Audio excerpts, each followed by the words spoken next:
ठाकरे गुट सांसद संजय राउत ने रविवार को प्रकाशित शिवसेना के मुखपत्र सामना में एकनाथ शिंदे और केंद्रीय मंत्री अमित शाह के बीच मुलाकात का दावा किया है। उन्होंने ये भी कहा है कि इस मुलाकात के लिए शिंदे ने सुबह 4 बजे तक इंतजार किया।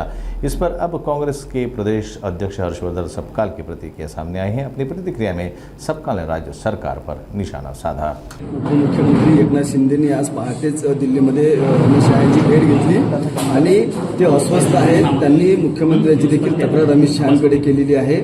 अशा पद्धतीची असा दावा जो आहे हा सामनामधून संजय राऊतांनी केलाय। पुन्हा त्यांनी असं म्हटलंय की अमित शहांनी त्यांना भाजपामध्ये समर्पित होण्याचा देखील सल्ला दिलेला आहे। जेव्हा विचारांनी काही पक्ष काम करतात आणि विचारांच्या माध्यमातून सत्तेत आल्यानंतर त्यांच्याकडून एक अपेक्षा असते।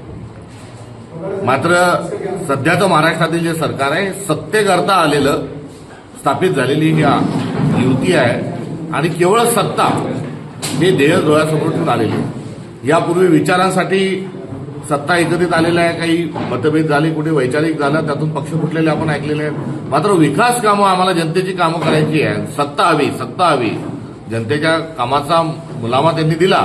मात्र सत्तेसाठी एकत्रित आलेली सर्व मंडळी आहे आणि ही गँग ऑफ सत्ता आहे आणि आता हा जो खेळ आहे हा हे सरकार सत्तेवर असेपर्यंत हा बघावा लागणार आहे। कधी राष्ट्रवादी नाराज तर कधी शिंदे सेना नाराज तर कधी आतले पक्षातील नाराज। त्यामुळे हा मान अपमान, राजी नाराजी आणि अस्वस्थता आणि शेती करायला जाणे हे आपल्याला आता सगळेजण ही सत्ता ही महायुती सत्तेत असेपर्यंत हाच खेळ बघावा लागतो।